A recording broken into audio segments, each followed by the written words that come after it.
नमस्कार मित्रांनो, लग्नानंतर होईलच प्रेम या मालिकेच्या पुढील भागामध्ये आपण पाहणार आहोत.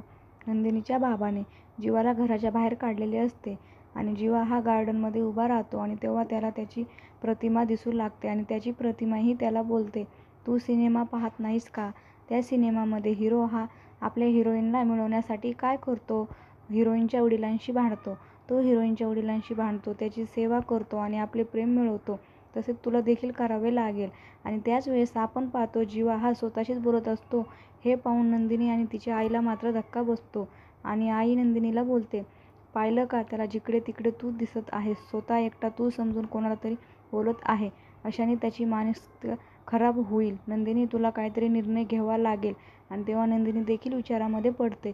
तर इकडे आपण पाहतो पार्थ हा काव्याची स्केच पाहून आणि तो काव्यालाच बोलतो, काव्याला झालेल्या प्रकारावरून तुम्हाला कोणी बोलेल मला अजिबात सहन होणार नाही आणि मी ते खपवून देखील घेणार नाही. तर तिकडे आपण पाहतो रम्या व वसुंधरा काव्या व जीवाचे सर्व फोटो हे एका ठिकाणी ठेवून नष्ट करण्याचा विचार करत असतात. तेव्हा वसुंधरा ही रम्याला बोलते, रम्या, हे जर फोटो पार्थ, नंदिनी, जीवा यापैकी कुणी जरी पाहिले तर मात्र मोठा अनर्थ होईल. हे सर्व कड्या जुळल्या जातील आणि आपल्यावर आरोप येईल.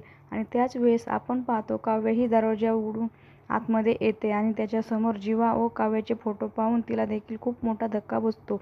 आता पुढे येणाऱ्या भागामध्ये काव्य ही कशा प्रकारे रम्या व वसुंधराला धडा शिकवणार हे पाहणे अतिशय रंजक ठरणार आहे. लग्नानंतर होईलच प्रेम या मालिकेचे सर्व अपडेट पाहण्यासाठी आमचे चॅनल लाईक करा, शेअर करा आणि सबस्क्राईब करायला विसरू नका. धन्यवाद.